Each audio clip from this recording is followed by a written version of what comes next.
Hi Kannada Veda YouTube ಚಾನಲ್ಗೆ ಎಲ್ಲ ಅಭ್ಯರ್ಥಿಗಳಿಗೆ ವಿದ್ಯಾರ್ಥಿನಿಯರು ಮಕ್ಕಳಿಗೆ ಪೋಷಕರಿಗೂ ಕೂಡ ಸ್ವಾಗತನ ಕೂಡ ತಿಳಿಸ್ತಾ ಕರ್ನಾಟಕ ರಾಜ್ಯದ ಒಂದು ಗಂಡು ಮಕ್ಕಳಿಗೆ ಬಸ್ ಏನು ಫ್ರೀ ಅಂತಕ್ಕಂಥ ಸುದ್ದಿ ಏನಿದೆಯಲ್ಲ, ಸೊ ಇದರಲ್ಲಿ ಫ್ರೀ ಪಾಸ್ಗೆ ಅಪ್ಲಿಕೇಶನ್ ಹಾಕೋದಕ್ಕೆ ಚಾಲನೆ ಯಾವಾಗ ಸಿಗ್ತಾ ಇದೆ, ನಂತರದಲ್ಲಿ ಒಂದು ಬಸ್ ಪಾಸ್ಗೆ ಅಪ್ಲಿಕೇಶನ್ ಆಗೋದಕ್ಕೆ ಅಗತ್ಯ ದಾಖಲೆಗಳು ಏನೆಲ್ಲ ರೆಡಿ ಮಾಡಿ ಇಟ್ಕೋಬೇಕಿರುತ್ತೆ, ಕಂಪ್ಲೀಟ್ ಮಾಹಿತಿ ನೋಡಿದಲ್ಲಿ ತಿಳ್ಕೊಂಡು ಬರ್ತೀರಾ. ವಿಡಿಯೋನ ತಪ್ಪದೆ ಕೊನೆವರೆಗೂ ನೋಡಿ. ಹೆಚ್ಚುವರಿ ಅಪ್ಡೇಟ್ಸ್ ಇನ್ಫಾರ್ಮೇಷನ್ ಮಾಹಿತಿನ ತಿಳ್ಕೊಳ್ಳೋದಕ್ಕೆ ಕನ್ನಡವೇದ ಯೂಟ್ಯೂಬ್ ಚಾನಲ್ಗೆ ಸಬ್ಸ್ಕ್ರೈಬ್ ಆಗದೆ ಹೊಸದಾಗಿ ವಿಡಿಯೋ ನೋಡ್ತಿರುವಂಥವ್ರು ಸಬ್ಸ್ಕ್ರೈಬ್ ಆಗ್ಬೋದು, ಬೆಲ್ ಐಕನ್ ಕೂಡ ಕ್ಲಿಕ್ ಮಾಡ್ಬೋದು ಅಂತ ಹೇಳ್ತಾ ಮಾಹಿತಿಯನ್ನು ತಿಳ್ಕೊಂಡು ಬರೋಣ.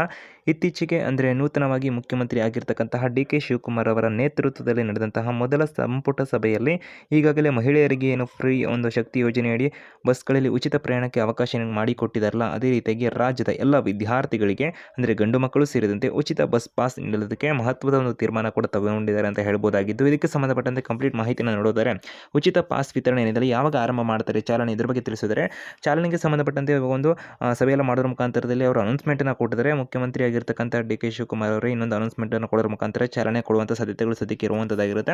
ಅದು ಕಾದು ನೋಡಬೇಕಿರುತ್ತೆ. ಆಲ್ಮೋಸ್ಟ್ ನೆಕ್ಸ್ಟ್ ವೀಕ್ನಲ್ಲಿ ಇದು ಆಗುವ ಸಾಧ್ಯತೆ ಇರುವಂಥದ್ದು ಚಾಲನೆ. ಈ ಒಂದು ಫ್ರೀ ಬಸ್ ಪಾಸ್ಗೆ ಸಂಬಂಧಪಟ್ಟಂತೆ ಕರ್ನಾಟಕ ರಾಜ್ಯ ರಸ್ತೆ ಸಾರಿಗೆ ನಿಗಮವು KSRTC ಏನಿದೆ 2022 ಒಂದು ಸಾಲಿನಲ್ಲಿ ವಿದ್ಯಾರ್ಥಿ ಒಂದು ಪಾಸ್ ಏನಿದೆಯಲ್ಲ ಅದಕ್ಕೆ ಆನ್ಲೈನ್ ಮುಖಾಂತರ ಅಪ್ಲಿಕೇಶನ್ ಈಗಾಗಲೇ ಸ್ಟಾರ್ಟ್ ಮಾಡಿರುವಂಥದ್ದಾಗಿರುತ್ತೆ. ವಿದ್ಯಾರ್ಥಿಗಳು ಈಗಾಗಲೇ ಸೇವಾ ಸಿಂಧು ಪೋರ್ಟಲ್ ಏನಿದೆ ವೆಬ್ಸೈಟ್ ಅಲ್ಲಿ ಅರ್ಜಿಯನ್ನು ಕೂಡ ಹಾಕ್ಬೋದಾಗಿದೆ. ಅರ್ಜಿ ಅಂಗೀಕಾರವಾದ ನಂತರ ಮೊಬೈಲ್ಗೆ ಕೂಡ ಒಂದು SMS ಮುಖಾಂತರದಲ್ಲೂ ಕೂಡ ಒಂದು ಬರುತ್ತೆ. ಅದಾದ ನಂತರದಲ್ಲಿ ನಿಗದಿತ ಕೌಂಟರ್ಗಳಲ್ಲಿ ಬಸ್ ಪಾಸನ್ನು ಕೂಡ ಪಡ್ಕೋಬೋದಾಗಿರುವಂಥದ್ದಾಗಿರುತ್ತೆ.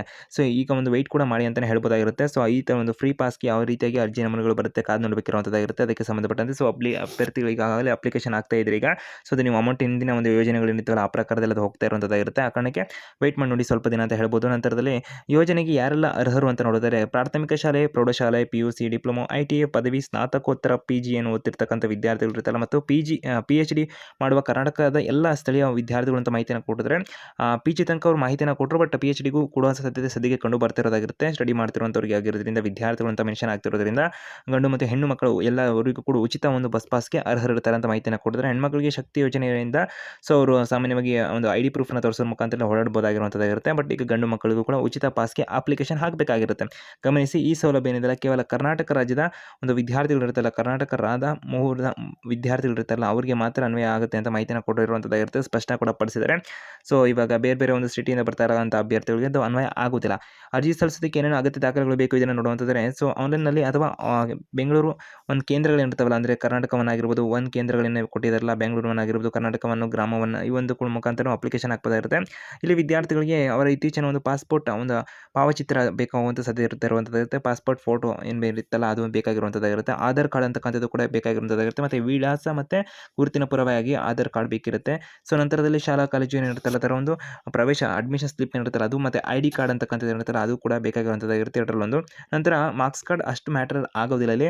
ಸೊ ಆದರೆ ಇದ್ದರೆ ರೆಡಿ ಮಾಡಿ ಇಟ್ಕೊಡಿ. ಸ್ವಯಂ ಘೋಷಣಾ ಪತ್ರ ಅಂತಕ್ಕಂಥ ಇರ್ತಾರೆ, ಡಿಕ್ಲರೇಷನ್ ಫಾರ್ಮ್ KSRTC ವೆಬ್ಸೈಟ್ನಿಂದ ಡೌನ್ಲೋಡ್ ಮಾಡ್ಕೊಂಡು ಅದನ್ನು ಭರ್ತಿ ಮಾಡಬೇಕು ಅಂದರೆ ಸದ್ಯಕ್ಕೆ ಕೊಟ್ಟಿದ್ದಾರೆ. ಕನ್ಫರ್ಮೇಷನ್ ಕೂಡ ಬಂದಾಗ ಮಾಹಿತಿನ ಕೂಡ ಕೊಡ್ತೇವೆ. ಮೊಬೈಲ್ ಸಂಖ್ಯೆಗೆ ಒಂದು OTP ಕೂಡ ಬರುತ್ತೆ. ಆನಂತರ ಸ್ಟೇಟಸ್ ಅಪ್ಡೇಟ್ಗಳಿಗಾಗಿ ಚೆಕ್ ಮಾಡ್ಕೋಬೋದು ಅಂತೆಲ್ಲ ಕೊಟ್ಟಿದ್ದಾರೆ. ಅರ್ಜಿ ಸಲ್ಲಿಸೋದು ಯಾವ ಥರ ಅಂತ ನೋಡುವಂತಾರೆ ವೆಬ್ಸೈಟ್ನಲ್ಲಿ ಅಭ್ಯರ್ಥಿಗಳು ಸೇವಾ ಸಿಂಧು ಪೋರ್ಟಲ್ ಮುಖಾಂತರದಲ್ಲಿ ಅಪ್ಲಿಕೇಶನ್ ಉಚಿತವಾಗಿ ಫ್ರೀಯಾಗಿ ಹಾಕ್ಬೋದು. ಇಲ್ಲ ಅದು ಹಾಕೋಕೆ ಗೊತ್ತಾಗ್ತಿಲ್ಲ ಹಾಗೀಗಂದರೆ ಕೇಂದ್ರಗಳೇನಿದಾವಲ್ಲ ಸ್ವತಃ ಅವರೇ ಒಂದು ಮಾಡೋಕ್ಕಾಗ್ದಿಲ್ಲ ಅಂತ ಸಂದರ್ಭದಲ್ಲಿ ಕರ್ನಾಟಕವನ್ನಾಗಿರ್ಬೋದು, ಬೆಂಗಳೂರನ್ನಾಗಿರ್ಬೋದು, ಗ್ರಾಮವನ್ನು ಹೋಗೋದ್ರ ಮುಖಾಂತರ ₹30 ಸೇವಾ ಶುಲ್ಕ ಇರುತ್ತೆ. ಅದನ್ನು ಪೇ ಮಾಡೋದ್ರ ಮುಖಾಂತರ ಬಸ್ ಪಾಸ್ಗೆ ಅಪ್ಲಿಕೇಶನ್ ಹಾಕ್ಸ್ಕೋಬೋದಾಗಿರುವಂಥದ್ದಾಗಿರುತ್ತೆ.